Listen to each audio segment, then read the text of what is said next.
Oke, selamat siang teman-teman semua, para pecinta gadget ya. Kali ini saya kedatangan Reno 80, kayak 80 ya, 80. Reno 80T, tapi yang 5G. Nah, untuk Reno 8T sendiri itu sudah mengeluarkan yang versi 4G-nya. Itu bulan Februari kemarin sudah rilis, dan ini adalah warna yang favorit ya. Saya banyak review-review yang membahas bahwa bagian belakangnya ini sangat premium sekali. Jadi ada kayak kain-kainnya gitu, kayak ada kulit-kulitnya, ada jahit-jahitannya gitu. Jadi ini termasuk yang favorit warnanya. Nah, sekarang kita kedatangan Reno 8T yang 5G. Nah, Reno 8T 5G yang versi 5G ini rencana akan dirilis sama Oppo itu tanggal 10 Maret besok ya. Jadi mulai bisa pick up kalau yang sudah pre-order. Kalau yang belum pre-order silahkan pre-order langsung ya. Harganya sekitar 6 jutaan untuk Reno 8T yang 5G ya. Oke, sekarang kita buka. Ini kebetulan saya dapat unit yang sudah dibuka. Kita lihat di dalamnya. Ini kita singkirkan dulu ya. Ya, di sini kita bisa lihat ada kotak kecil. Ini biasanya isinya adalah buku manual, SIM ejector, ya, SIM ejector dan buku manual. Oke. Kemudian ini adalah HP-nya.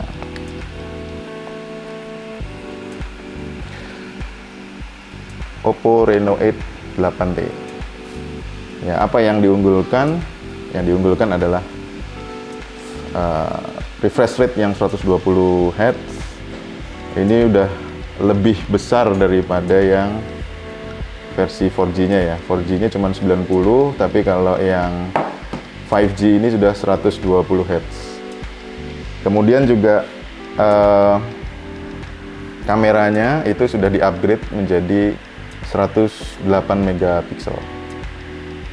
Kemudian chargernya juga beda, yang lama cuma 33, yang baru 67 watt. Yang tinggal lebih kencang. Oke, ini saya kedapatan warna yang kita lihat ini warnanya. Nih, warnanya adalah emas matahari ya. Emas matahari itu bahasa Indonesia, kalau bahasa Jawanya atau bahasa Inggrisnya itu adalah sunrise gold ya. Warnanya seperti ini. Warnanya glowing gitu. Ya, desainnya ini hampir mirip dengan yang versi 4G ya. Ini kita bisa lihat side to side perbandingannya bahwa kalau dilihat secara mata kasar ini lebih besar sedikit yang 5, yang 5G yang baru ya. Kemudian juga lensanya depan, itu lensa depannya yang satu, yang lama itu di sebelah pinggir, kalau yang 5G itu ada di tengah. Kemudian dia tidak ada orbit light ya. Jadi kalau yang versi 4G ini ada orbit light, yang versi 5G justru tidak ada. Untuk kamera primernya ini 100 megapiksel, ini 108 megapiksel. Untuk kamera yang bawah ini, satu paketnya ini sebenarnya ada dua kamera dengan 3 lingkaran, yang satu flash, yang dua ini lensa depth lens dan micro lens. Jadi kita kayak mikroskop gitu. Maksimal bisa 40 kali. Oke, untuk chargernya ya, ini bisa dilihat ini 67 watt. Super VOOC. Kemudian dapat juga kabelnya Type A to Type C. Type A to Type C. Ya. Kalau di handphone yang premium itu biasanya sudah Type C di chargernya, tapi ini masih yang Type A. Oke, tetapi Oppo sendiri mengklaim bahwa bisa mengisi dayanya dari 0 sampai 100% itu dalam 44 menit katanya. Oke, di sini adalah operating system dari Android terbaru ya, yang Android 13 dengan Color OS versi 13 juga. Ini kita bisa lihat layarnya, nah bahkan backgroundnya sama ya. Ini kita bisa lihat side to side. Ini tampak yang 4G lebih kecil, yang 4G lebih kecil, yang 5G lebih besar. Tentu saja kalau dimensi lebih besar, beratnya juga lebih besar ya. Coba kita bandingkan dulu beratnya. Kita hidupin.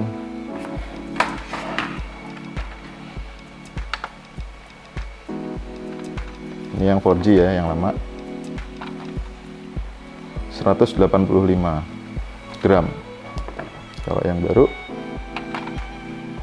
172. Nah, ternyata dia bodinya besar tetapi lebih ringan.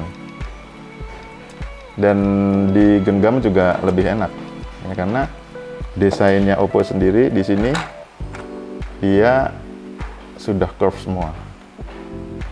Pinggir-pinggirnya curve, LCD-nya curve. Ya, ini sudah nggak pakai tompel istilahnya, tapi sudah pakai punch hole di tengah. Ya. Kemudian dari sisi ketebalan kita lihat, kita ukur ketebalannya. Oke, jadi ketebalannya kita pakai jangka sorong, kita ukur ya ketebalannya berapa. Di sisi yang bukan kamera ya. 7,8. Kalau di websitenya 7,7. Nah, kalau yang ini kita ukur 8,4. Ini yang versi kulit ya. Memang diklaim dia lebih tebal. Sekarang di sisi kamera kita ukur 10,6 mm. Ya, cukup tipis lah. Dibandingin HP saya sendiri yang saya pakai ini S22 Ultra ya. Dia berat banget nih. Jadi ini ringan. Oke, di sini kita bisa lihat ini ada resolusi tinggi 108 megapiksel. Kemudian ada AI-nya. Ini kita bisa aktifkan. Jadi untuk ngambil gambar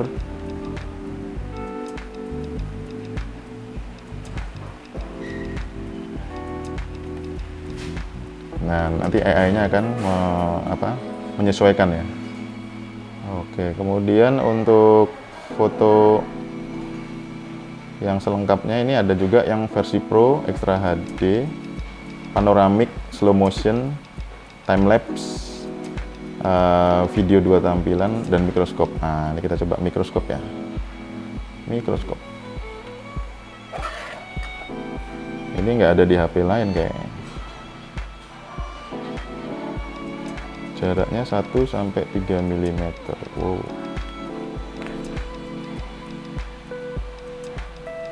Ternyata jangka sorong saya kotor sekali. Ya, tapi kita harus steady ya, karena kalau nggak steady dia goyang-goyang gitu. Nah, kita ambil gambarnya. Nah, ini dia hasilnya. Seperti ini. Cukup bagus. Mikroskopnya ya kan. Bisa sampai 40 kali juga. Agak susah nyarinya ya. Nah, ini 40 kali pembesaran. Tapi goyang-goyang nih ya. Padahal tangan saya perasaan nggak goyang. Ya, nggak bisa jernih. Kita sebutkan dulu untuk spesifikasinya ya. Oke, untuk ukurannya itu tingginya yaitu sekitar 16,2 cm, untuk lebarnya 7,4 cm, ketebalannya 7,7 ya. Tadi saya ukur secara manual itu 7,8, untuk yang sisi dengan kamera tadi 10,8 ya. Kemudian beratnya itu 171. Jeroannya sendiri ya itu dia pakai Snapdragon 695 ya. 695 itu ya Snapdragon yang sudah tidak terlalu baru sih menurut saya. Kemudian ada dua varian di sini, semuanya 8 GB, ya, RAM-nya 8 GB. Dan storage-nya ada yang 128 dan 256. Yang saya pegang ini adalah storage 128. Ya. Tapi kalau menurut saya, jika Anda suka foto-foto, suka bikin video, sebaiknya itu pakai yang 256 ya, jangan yang 128. Karena bedanya kalau nggak salah cuma 400 atau 500 ribu. Gitu. Tapi untuk jangka panjang, itu menurut saya lebih baik kalau kita memilih yang kapasitas yang lebih besar. Kemudian untuk layarnya sendiri, layarnya itu sudah 6,7 inci AMOLED ya, 1 miliar warna ya. Jadi 1 miliar warna ini cukup oke lah buat handphone yang mid range ya, seperti ini. Kemudian jangan khawatir kalau masih kurang buat nyimpen foto, dia bisa juga dikasih memory card. Kemudian juga OTG juga bisa didukung pada HP ini. Rasio layar ya, rasio layar dan bezel itu 93%. Jadi cukup luas ya. Bezelnya cukup tipis menurut saya dibandingin dengan yang 4G. Untuk refresh rate dari layarnya, ini kita bisa lihat ya. Ini 120 Hz, jadi cukup kenceng, smooth, jadi buat di mata itu cukup enak dilihat. Warnanya jangan khawatir karena warnanya sudah 100% sRGB, itu sangat bagus lah ya. Kemudian untuk kerapatan pixelnya dia di 394 ppi.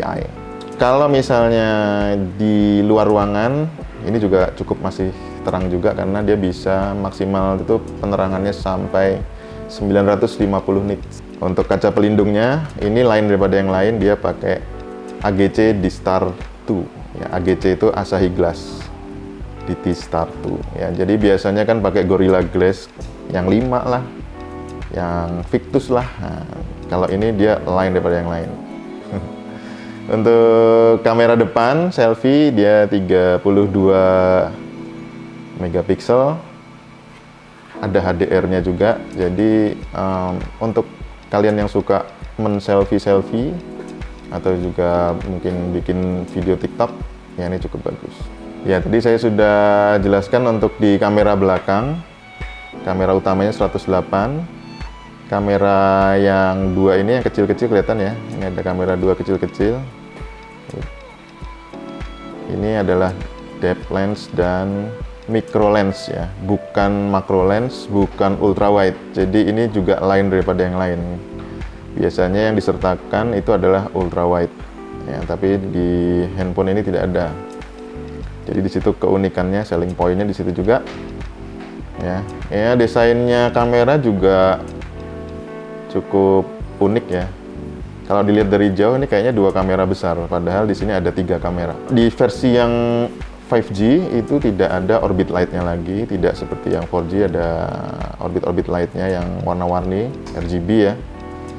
Tapi di sini sudah tidak ada, jadi dihilangkan. Ya, untuk HP ini menggunakan chipset dari Qualcomm Snapdragon 695, ada 8 inti, kecepatannya hingga 2,2 GHz. Nah, baterainya itu 4800 mAh ya. Jadi baterainya lebih kecil sedikit dibandingkan yang 4G. Kemudian untuk sidik jari, ini sudah seperti HP-HP premium, dia ini ya on screen sidik jari fingerprint sensor. Jadi sudah seperti handphone-handphone yang mahal di atasnya. Karena biasanya untuk kelas yang mid range ya, terutama itu biasanya di tombol powernya gitu, atau di belakang dulu kalau Samsung ya. Nah, kalau dia sudah di on screen menggunakan optical. Ada sensor geomagnetik. Nah, ini penting juga nih bagi Anda yang suka jalan-jalan. Ini harusnya ada kompas ya. Ada kompas nggak di sini? Nah, ini ada kompas. Ini banyak reviewer yang belum mengeluarkan ini nih. Oke, biasanya harus dikalibrasi. Caranya begini kalibrasinya. untuk kompas. Setelah dikalibrasi baru kita bisa baca dengan betul ya. Utaranya sana, selatan sana, timur sana, dan barat di belakang saya. Oke, ini ada posisinya di GPS. Ya, ini namanya sensor geomagnetik. Kemudian ada sensor cahaya sekitar, sehingga keredupan atau kecerahan dari layarnya otomatis akan disesuaikan dengan di mana kita sedang menggunakan HP ini. Kalau di luar ruangan, dia akan langsung terang sendiri supaya layarnya tetap terbaca. Tapi kalau di ruangan kita yang gelap, dia otomatis akan meredup, sehingga mata kita juga tidak akan capek. Terus ada namanya sensor kedekatan ya. Sensor kedekatan itu kalau bahasa Inggrisnya proximity sensor. Proximity sensor itu biasanya untuk pada saat kita bicara. Nah, ini kan masih nyala ya, masih nyala nih. Kalau kita dekatkan, nanti layarnya mati. Lagi nempel di handphonenya, otomatis layarnya akan mati. Sehingga jika layarnya mati, ini tidak akan terpencet secara otomatis gitu ya. Jadi tidak sengaja terpencet gitu maksudnya. Kemudian untuk accelerometer itu dan giroskop ya, biasanya itu berdampingan. Nah, ini di foto ya namanya. Oke, di sini ini kita bisa putar ya secara otomatis. Ini karena ada accelerometer dan giroskop. Kemudian juga ada alat pengukur langkah. Jadi kalau kalian suka jalan, mau ngukur berapa kilometer, berapa langkah yang sudah saya jalani, nah itu bisa diukur juga dengan handphone ini. Cukup dikantongin aja sih. Cukup dikantongin aja, nanti kita nginstal nama Google Health, di situ nanti kita bisa lihat berapa kali kita melangkah. Kemudian jika kalian bertanya-tanya, ini apa sih, ada Reno 8, ada 8 Pro, ada 8T ya. Jadi untuk Reno 8T ini adalah versi 8 yang paling murah gitu, yang paling budget friendly, dengan sedikit penyesuaian dari hardware-nya ya. Bagaimana? Apakah kita perlu nggak sih 5G? Menurut saya 5G itu adalah teknologi yang baru ya, yang baru. Dan kedepannya seperti zaman dulu 4G ya, nanti akan diimplementasikan juga di semua pemancar atau BTS yang ada di daerah-daerah.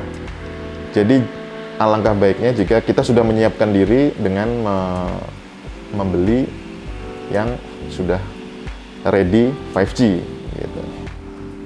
Jadi untuk kedepannya udah kita nggak bingung lagi, nggak perlu beli HP lagi. Dan uniknya dari Oppo sendiri itu dia ada garansi kemulusan. Nah, kemulusan maksudnya adalah kemulusan penggunaan HP ini tetap smooth digunakan sampai 48 bulan ke depan setelah pembelian. Jadi 4 tahun ya. Itu klaimnya seperti itu. Cuman mekanismenya bagaimana, standarnya kayak apa yang mulus itu, mungkin kemulusan saya beda standar dengan kemulusan teman-teman sekalian ya, itu saya nggak tahu.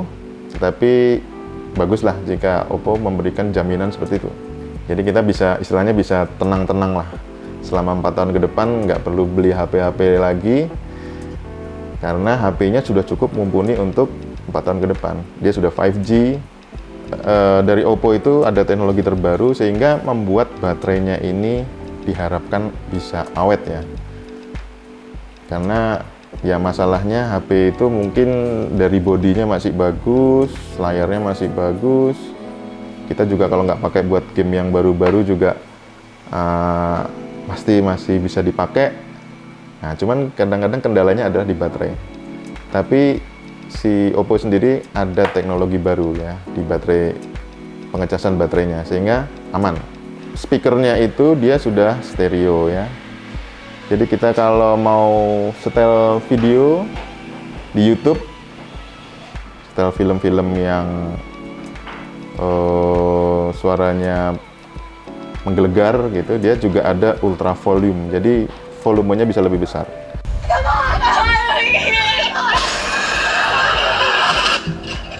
Oke, ini kita